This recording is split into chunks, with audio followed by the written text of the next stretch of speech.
नमस्ते आदाब एंड अस्सलाम वालेकुम and very very good evening and बहुत बहुत खुश आमदीद आप सबको, पुलिस डिपार्टमेंट को, नगर निगम को और जितने भी विभाग हैं सबको, नेता मंत्रियों को और हमारे स्पेशल एंड क्यूटेस्ट जो अधिकारी हैं हमारे कप्तान साहब, उनको भी बहुत बहुत खुश आमदीद। मैं फ़रामीना ख़ान ज़िला शाहजहांपुर से, जो कप्तान साहब सबका दिल जीत रहे हैं। यहाँ आकर मैं बहुत खुश हूँ और मेरे मनपसंद कप्तान साहब हैं और मैं अपनी खुशी का इज़हार सोशल मीडिया पे कर रही हूँ, क्योंकि ऐसे बहुत सारे काम हैं जो अभी तक नहीं हुए हैं और अब हो रहे हैं। अगर इस तरह के कप्तान साहब की तरह अगर डीएम सर भी आ जाएं तो हमारा शहर फूलों की तरह जगमगाएगा। लेकिन अभी डीएम सर बिल्कुल भी सुनवाई नहीं करते हैं, ना वो किसी की सुनते हैं। उनको तो बस ये आता है इधर से रास्ता बंद, उधर से रास्ता बंद, हम लोग एरोप्लेन से अब जाएंगे कचहरी।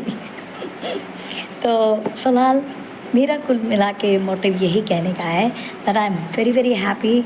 और बस थोड़ा सा मैं ये कहना चाहूँगी कि पुलिस विभाग नहीं हैप्पी है इनसे, क्योंकि वो सख्ती बहुत कर रहे हैं। लेकिन मेरा लिहाज यही कहता है, मेरा सोच यही कहती है कि ये पुलिस विभाग के लिए सख्त हैं तो वो ठीक है।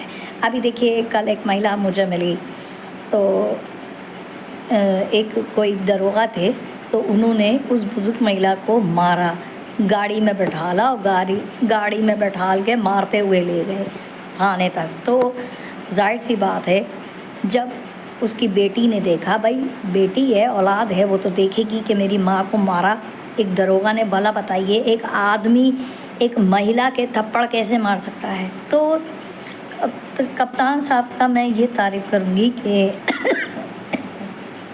कि उनके पास जब वो हाजिर हुआ तो उन्होंने तुरंत के तुरंत सस्पेंड कर दिया। और हमारे जो प्रिय अश्विनी कुमार हैं, जो अपनी हरकतों से यहाँ भी नहीं बाज आ रहे थे और वहाँ भी नहीं बाज आए, तो उन्होंने उनको भी सस्पेंड कर दिया। तो जितने भी ऐसे करप्ट जो पुलिस वाले हैं, उनकी समझ लीजिए उनके पिताश्री आ गए हैं। अब वो हैं हमारे सौरभ दीक्षित जी।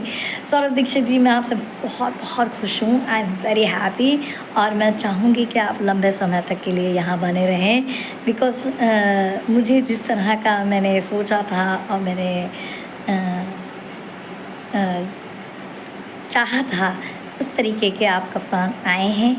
भले पुलिस वालों की हालत ख़राब है आपसे, क्योंकि वो पुलिस विभाग के लिए बहुत सख्त हैं। बस हाँ, एक चीज़ मैं आपसे कहना चाहूँगी कि जो अच्छे अच्छे लोग हैं, जैसे कि हमारे ब्रिजेश सर हैं, वो बहुत अच्छे हैं, उन्होंने मेरी बहुत मदद की है। लिहाजा मैं चाहूँगी कि सदर थाने में या कोतवाली में उनको फिर से एक बार यहाँ पर लाया जाए, हमारी चौक की कोतवाली में ब्रिजेश सिंह को लाया जाए। और कप्तान साहब, एक चीज़ और कहूँगी जिसकी वजह से मैं ये वीडियो बना रही हूँ, मंजू का अभी कोई भी मसला हल नहीं हुआ है, क्योंकि कोर्ट में जब फैसला गया है तो ना उसका जो विकास है हस्बैंड, वो मिल ही नहीं रहा है, और जो विकास का पिता है वो भी फ़ोन नहीं उठाता है और कोर्ट में वो हाजिर नहीं होता है। लिहाजा किसी भी तरह मंजू का सामान मंजू को दिलाया जाए, क्योंकि कोर्ट में जब अटेंडेंस लगती है तो कोर्ट में ना बाप आते हैं, ना बेटा आता है, कोई नहीं आता है, और बेचारी बहुत दोनों परेशान हैं। और आप जानते हैं कि मैं इस टाइम फोकस कर रही हूँ मंजू के केस पर, और मैं चाहूँगी, हाथ जोड़कर आपसे विनती करूँगी कि मंजू के केस में मंजू की मदद कीजिए। और आपने उनसे प्रॉमिस किया है, उनसे वादा किया है कि उनका सामान उनको मिलेगा। बस आपने उनसे कहा, माता जी आपको थोड़ा धैर्य रखना पड़ेगा, क्योंकि मुझे देखिए हिंदी नहीं आती, I can't speak and because ये बहुत शुद्ध हिंदी होती है।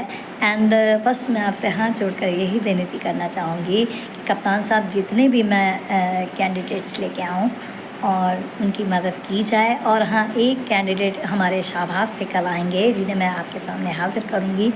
उनके जो बहनोई हैं वो पहले दरोगा रह चुके हैं, उन्होंने उनका 24 लाख रुपया मार लिया है और वो देने को आमादा नहीं है। लिहाजा उनके भी पैसे उनको दिलवाए जाएं और रजनीश मिश्रा जो मतलब जो लोगों के पैसे लेके फ़रार हो जाते हैं, इनकी भी मैंने एप्लीकेशन दे रखी है, लेकिन अभी तक उसकी कोई सुनवाई नहीं हुई है।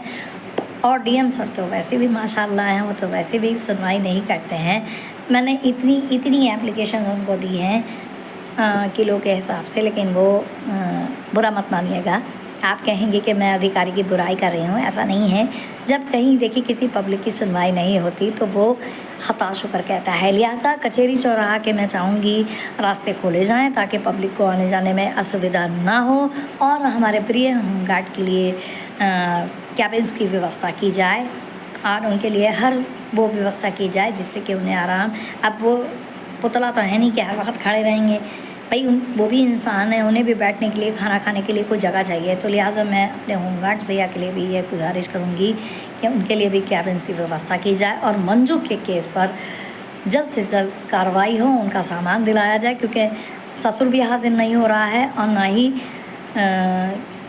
ये जो विकास है ये भी हाजिर नहीं हो रहा है। लिहाजा मैं जज साहब आपसे भी विनती करूँगी कि मंजू का सामान जल्द से जल्द दिलवाया जाए। और पुलिस भी थोड़ी महिला थाने की ढील दे रही है, और महिला थाने में जब उन्होंने बोला था, उन्होंने कहा था मैं आपका सामान निकलवा दूँगा, लेकिन महिला थाने में भी ढील दी जा रही है। और मैं चाहूँगी महिला थाने वालों से मैं रिक्वेस्ट करना चाहती हूँ कि मंजू का सामान जल्दी से जल्दी निकलवाया जाए। और बस मैं इतना ही कहूँगी। और कप्तान साहब और क्यूटी सर, मैं आपको कप्तान साहब भी कहूँगी और क्यूटी सर भी कहूँगी, क्योंकि आप बहुत क्यूट है माशाल्लाह, और आपका मन भी क्यूट है और आप जनता के लिए बहुत अच्छे हैं, और इसके लिए बहुत बहुत शुक्रिया है। और मैं फ़ाना मीरा ख़ान, ज़िला शाहजहांपुर से, और मैं आपका स्वागत करती हूँ और आपका खैर मक़दम करती हूँ इस शहर में आने के लिए। और मैं बहुत खुश हूँ आपके आने से। I am very happy and wish you all the best. And मैं चाहूँगी कि आप लंबे समय तक के लिए बने रहें। और बस हमारे जो मंजू हैं, हमारी जो क्लाइंट हैं, उनका सामान प्लीज़ जल्दी से जल्दी निकलवाएं। और जज साहब आप भी ऐसा फ़ैसला करें, अगर ये दोनों ससुर और जो इनका विकास है वो अगर हाजिर नहीं होते तो उनको गिरफ्तारी का वारंट इनका निकलवाया जाए और मंजू का सामान पैसा दिलाया जाए। इससे ज़्यादा मैं और कुछ नहीं कहूँगी। मैं फ़ाना मीरा ख़ान, ज़िला शाहजहांपुर से। थैंक यू एंड धन्यवाद एंड शुक्रिया and have a nice day. Thank you.